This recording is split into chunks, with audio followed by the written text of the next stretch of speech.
ನಮಸ್ಕಾರ ರೀ ಎಲ್ಲರಿಗೂ ಬೆಳಗಿನ ಶುಭೋದಯ ರೀ. ಎಲ್ಲರೂ ಹೆಂಗದಿರಿ? ಆರಾಮದಿರೇನು? ನಾವು ಆರಾಮದೀವಿ ನೋಡ್ರಿ. ನೀವು ಎಲ್ಲರೂ ಆರಾಮದ್ರಿ ಅಂತೇಳಿ ಭಾವಿಸ್ತಾ ಇವತ್ತಿನ ಲಾಗ್ನ ಸ್ಟಾರ್ಟ್ ಮಾಡೋನು. ಬರ್ರಿ. ಇವತ್ತು ಬುಧವಾರ ಬೆಳಗ್ಗೆ ಟೈಮ 6:30 ಆಗೈತೆ ನೋಡ್ರಿ.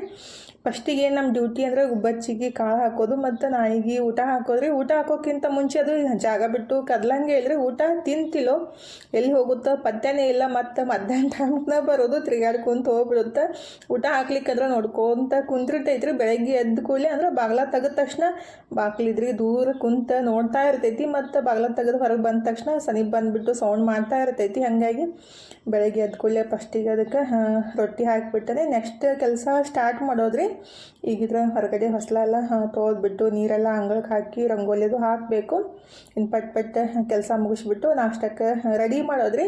ಡೈಲಿ ನಮ್ದು ಏನು ರುಟೀನ್ ಇರುತ್ತಲ್ಲ ಎಲ್ಲ ಕಂಪ್ಲೀಟ್ ಮಾಡಿಬಿಟ್ಟು ಜಳಕ ಮಾಡಿ ಇನ್ನು ದೇವ್ರಿಗೆ ನಮಸ್ಕಾರ ಮಾಡಿಕೊಂಡು ನಾಷ್ಟಕ್ಕೆ ರೆಡಿ ಮಾಡಾಕಂತೀನಿ ನೋಡ್ರಿ. ಇವತ್ತು ನಾಷ್ಟಕ್ಕಿದ್ರೆ ಸಾಂಬಾರು ಮಿಕ್ಕಿದ್ದನ್ನು ಬಳಸ್ಬಿಟ್ಟು ದಪಾಟಿ ಮಾಡಾಕತ್ತಿದ್ದು.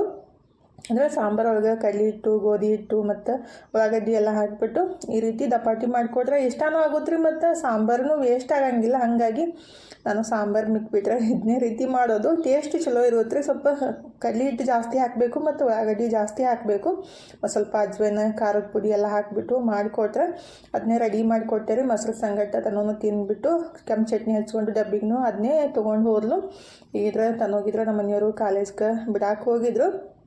ನಾನಿದ್ರೆ ಇನ್ನು ನಂದು ನಾಷ್ಟ ಸ್ಟಾರ್ಟ್ ಮಾಡೋದು ನೋಡ್ರಿ. ಫಸ್ಟಿಗೆ ಅದನ್ನ ದಪಾಟಿ ರೆಡಿ ಮಾಡ್ಕೊಂಡ್ಬಿಟ್ಟು ನಾಷ್ಟ ಮಾಡಬೇಕು. ಅವರಿಗೆಲ್ಲ ರೆಡಿ ಮಾಡಿಕೊಟ್ಬಿಟ್ರೆ ನಮ್ಮಂತ ಕೆಲಸ ನಿವಾಂತ ಆಗೋದ್ರಿ. ಹಾಗಾಗಿ ಫಸ್ಟಿಗೆ ಅವರಿಗೆಲ್ಲ ನಾಷ್ಟಕ್ಕೆ ರೆಡಿ ಮಾಡಿಕೊಟ್ಟು ನಾನು ರೆಡಿ ಮಾಡಿಕೊಂಡು ತಿನ್ಸಿಂದ ಇವಾಗ ಮಧ್ಯಾಹ್ನ ಟೈಮ್ 1 ಗಂಟೆ ಆಗೈತೆ ನೋಡ್ರಿ. ನಮ್ಮ ಮನೆಯವರು ಬಂದಿದ್ದರು.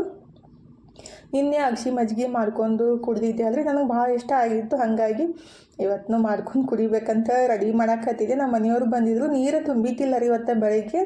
ಹಾಗಾಗಿ ಅವರು ಬೋರ್ ಚಾಲು ಮಾಡಿಬಿಟ್ಟು ನೀರು ತುಂಬಾಕತ್ತಿದ್ರು. ನಾನು ಈ ಕಡೆ ಮಜ್ಜಿಗೆನೂ ರೆಡಿ ಮಾಡಾಕತ್ತಿದ್ದೆ. ಅವರು ಬಂದಿದ್ರಲ್ಲ ಹಾಗಾಗಿ ಅವ್ರಿಗೆ ಒಂದು ಗ್ಲಾಸ್ ರೆಡಿ ಮಾಡ್ರೈತಂತೇಳಿ ಇಬ್ಬರಿಗೆ ಒಂದು ಗ್ಲಾಸ್ ಆಗುತ್ತಂತೇಳಿ ಅಗಸಿ ಮಜ್ಜಿಗೆ ರೆಡಿ ಮಾಡಾಕಂತೀನಿ ನೋಡ್ರಿ. ಟೇಸ್ಟ್ ಮಾತ್ರ ಮಸ್ತ್ ಇರುತ್ತೆ. ನಿನ್ನೆ ಮಾಡಿ ತೋರಿಸಿದ್ದೆ ಅಲ್ರಿ ಅದೇ ರೀತಿ ಮಾಡಿದ್ದು. ಮತ್ತು ಮಧ್ಯಾಹ್ನ ಹೊಟ್ಟೆ ಹಸ್ದಾಗ ಈ ರೀತಿ ಒಂದು ಗ್ಲಾಸ್ ಅಗಸಿ ಮಜ್ಜಿಗೆ ಮಾಡ್ಕೊಂಡು ಕುಡಿದು ಬಿಟ್ರೆ ಹೊಟ್ಟೆ ಫುಲ್ ಅನ್ಸುತ್ತೆ ರೀ.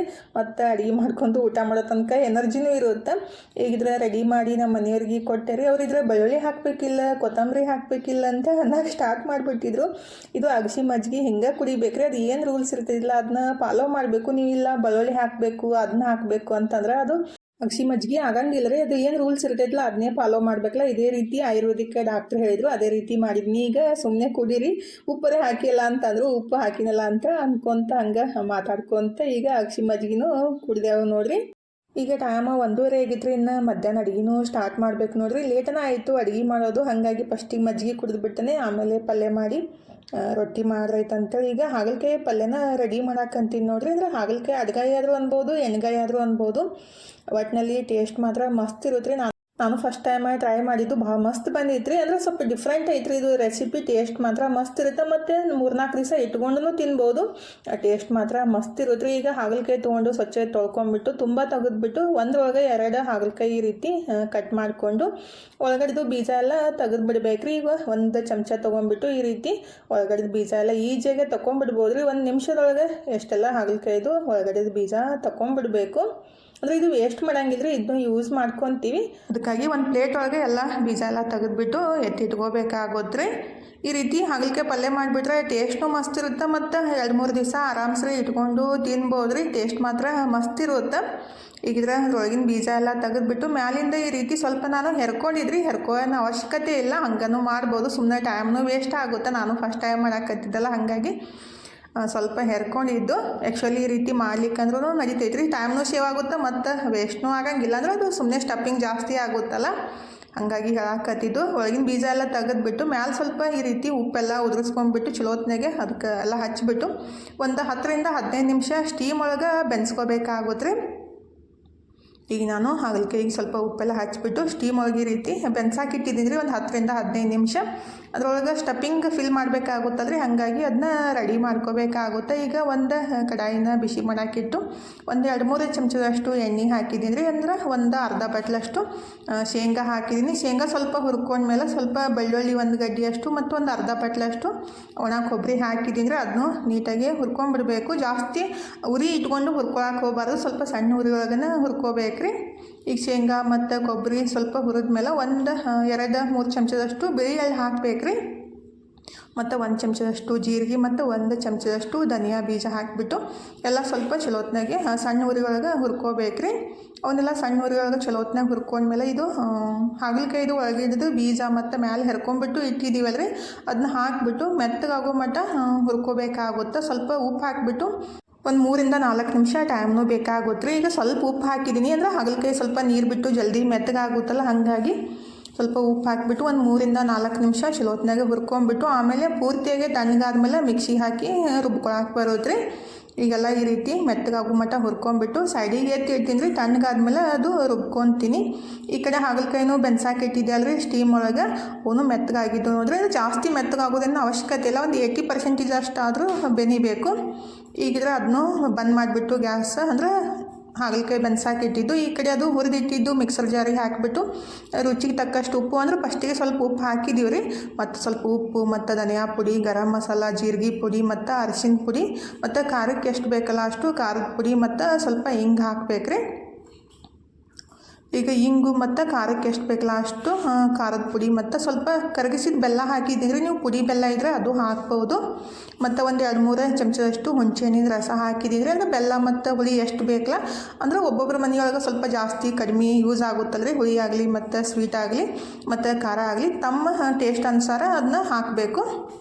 ಈಗೆಲ್ಲ ಹಾಕಿ ಮಿಕ್ಸಿಗೆ ಹಾಕಿ ತರಿಯಾಗಿ ರುಬ್ಕೊಂಡ್ಬಿಟ್ಟು ಹಾಗಲಕಾಯಿ ಏನು ಬೆನ್ಸಿಟ್ಟಿದ್ದೀವಲ್ರಿ ಅದರೊಳಗೆ ಈ ರೀತಿ ಎಲ್ಲ ಫಿಲ್ ಮಾಡ್ಕೋಬೇಕು ನೀಟಾಗಿರಿ. ನಾನು ಎಷ್ಟು ಹಾಗಲಕಾಯಿ ಬೆನ್ಸಾಕಿಟ್ಟಿದ್ದಲ್ರಿ ಅಷ್ಟು ಹಾಗಲಕಾಯಿಗೆಲ್ಲ ಈ ರೀತಿ ಫಿಲ್ ಮಾಡಿ ಅಂದರೆ ತುಂಬಿಬಿಟ್ಟು ಇಟ್ಟಿದ್ದೀನಿ.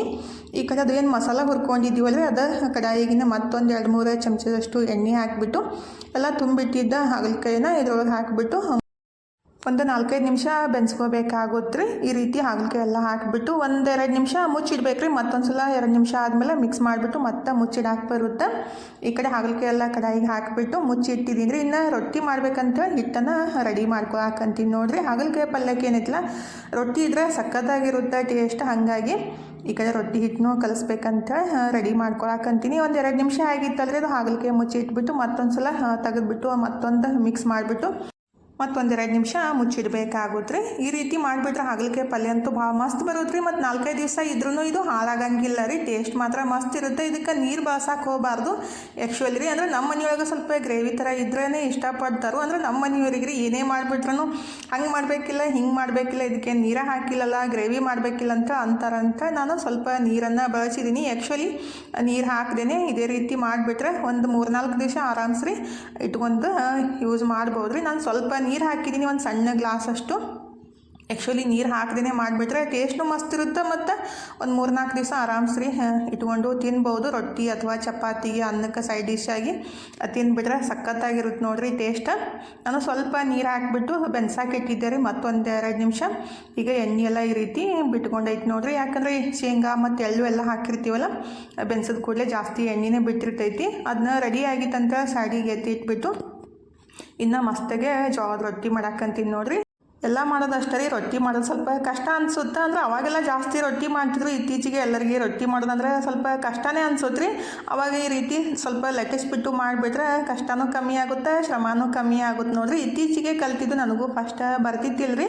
ಅಂದರೆ ಬೆಳ್ಳುಣಿಗೆಲ್ಲೇ ಸ್ವಲ್ಪ ಈ ರೀತಿ ಲಟ್ಟಿಸ್ಬೇಕು. ಅಂದರೆ ಫಸ್ಟಿಗೆ ಸ್ವಲ್ಪ ಕೈಲೇ ಬಡಿದ್ಬಿಟ್ಟು ಆಮೇಲೆ ಈ ರೀತಿ ಲಟ್ಟಿಸ್ಬಿಟ್ಟು ಮಾಡಿಬಿಟ್ರಾಯ್ತು. ರೊಟ್ಟಿನೂ ತೆಳ್ಳಗಾಗ್ತಾವೆ ಮತ್ತು ಈಸಿಯಾಗೆ ಮಾಡ್ಕೋಬೋದು. ಬಡಿಯೋದಾದ್ರೆ ಸ್ವಲ್ಪ ಕಷ್ಟ ಅನ್ಸುತ್ತೆ ರೀ.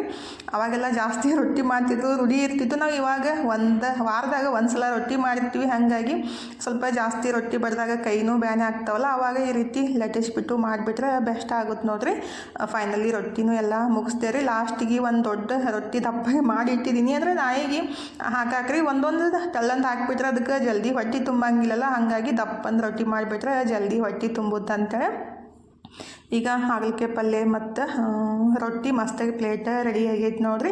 ಈ ರೀತಿ ಹಾಗಲಕಾಯಿ ಪಲ್ಯ ಖಂಡಿತ ಒಂದು ಸಲ ಟ್ರೈ ಮಾಡಿರಿ. ಅಂದ್ರೆ ಹಾಗಲಕಾಯಿ ಅಡ್ಗಾಯಿ ಆದ್ರೂ ಅನ್ಬೋದು, ಎಣ್ಗಾಯಿ ಆದ್ರೂ ಅನ್ಬೋದು. ಮಸ್ತಾಗಿ ಊಟನೂ ಮುಗಿಸ್ದೆ ರೀ. ನಮ್ಮ ಮನೆಯವರು ಊಟ ಮಾಡಿಬಿಟ್ಟು ತನಗೆ ಸಂಜೆ ಮುಂದಾಗ ಹೋಗಿ ಕರ್ಕೊಂಬಂದ್ರೆ ನೋಡಿರಿ. ಅಂದರೆ ನಮ್ಮ ಮನೆಯವ್ರು ಇದ್ದಿದ್ದಿಲ್ಲ ಅಂದ್ರೆ ನಡ್ಕೊತ ಬಂದಿರ್ತಾಳೆ ಇವತ್ತು ಇದ್ರಂತ ಹೋಗಿ ಕರ್ಕೊಂಬಂದರು. ಕರ್ಯಾಕೆ ಹೋದಾಗ ಒಂದು ಸಲ ಆಕಿಗೆ ಜಾಸ್ತಿ ಖುಷಿ ಆಗುತ್ತೆ ರೀ. ಈಗ ಟೈಮ್ 8 ಗಂಟೆ ಆಗಿತ್ತು ನೋಡ್ರಿ. ರೊಟ್ಟಿ ಪಲ್ಯ ಎಲ್ಲ ಇತ್ತು. ಬಂದ ಕೂಡಲೇ ತಾನು ಮ್ಯಾಗಿ ಮಾಡ್ಕೊಂಡು ತಿಂದಿದ್ಲು. ಈಗ ರೊಟ್ಟಿ ತಿನ್ನಂದ್ರೆ ಒಲ್ಲಂತ ನಾಕತ್ತಿದ್ಲಂತ ನಾನಿದ್ರೆ ಅವಲಕ್ಕಿ ಮಾಡಿ ಕೊಡಾಕಂತೀನಿ ನೋಡ್ರಿ. ಮಕ್ಕಳು ಹಂಗಾರಿ ಏನು ತಮ್ಮ ಇಷ್ಟ ಆಗುತ್ತಲ್ಲ ಅದನ್ನೇ ಇಷ್ಟಪಟ್ಟು ತಿಂತಾರು. ರೊಟ್ಟಿ ಅಂದ್ರೆ ಆಕಿಗೆ ಜಾಸ್ತಿ ಇಷ್ಟನೇ ಆಗಲ್ಲ. ಅಂದರೆ ಕೆಲವೊಂದು ಸಲ ತಿಂದಿರ್ತಾಳು ಪಲ್ಯ ಸ್ವಲ್ಪ ಆಕಿಗೆ ಇಷ್ಟ ಆಗಿದ್ದಿದ್ರೆ. ಆದರೆ ಇವತ್ತು ಹಾಗಲಕಾಯಿ ಪಲ್ಯ ಐತಲ್ಲ ಹಾಗಾಗಿ ಅಷ್ಟೊಂದು ಇಷ್ಟ ಆಗಂಗಿಲ್ಲ.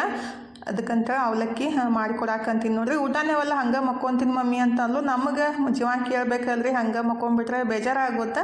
ಅದಕ್ಕಾಗಿ ಸ್ವಲ್ಪ ಅವಲಕ್ಕಿ ಆದ್ರೂ ಮಾಡಿ ಕೊಡ್ರೈತಂತ ರೆಡಿ ಮಾಡ್ಕೊಳಕಂತೀನಿ ನೋಡ್ರಿ. ಇವತ್ತಿನ ಇಡುವನು ಇಲ್ಲೇ ಮುಗಿಸೋನ್ರಿ. ಇವತ್ತಿನ ಇಡುವ ಹೆಂಗೆ ಅನ್ನಿಸ್ತಂತ ಕಮೆಂಟ್ ಬಾಕ್ಸ್ ಒಳಗೆ ಹೇಳೋದು ಮರ್ಯಾಕೆ ಹೋಗ್ಬೇಡ್ರಿ. ಇಡುವ ಇಷ್ಟ ಆಗಿದ್ರೆ ಲೈಕ್ ಮಾಡಿ, ಶೇರ್ ಮಾಡಿ, ಸಬ್ಸ್ಕ್ರೈಬ್ ಮಾಡಿಕೊಂಡು ಸಪೋರ್ಟ್ ಮಾಡಿರಿ. ಇಷ್ಟೋ ತನಕ ಇಡುವ ನೋಡಿದ್ದಕ್ಕೆ ತಮ್ಮೆಲ್ಲರಿಗೂ ಹೃದಯದ ತುಂಬ ಧನ್ಯವಾದಗಳು ರೀ. ಥ್ಯಾಂಕ್ ಯು ಫಾರ್ ವಾಚಿಂಗ್ ರೀ. ಬಾಯ್ ರೀ. ಎಲ್ಲರಿಗೂ ನಮಸ್ಕಾರ ರೀ. ಹೋಗಿ ಬರ್ತೀವಿ ರೀ. ಮತ್ತೆ ಹೊಸ ಲಾಗ್ ಜೊತೆಗೆ ಸಿಗ್ತೀವಿ ರೀ.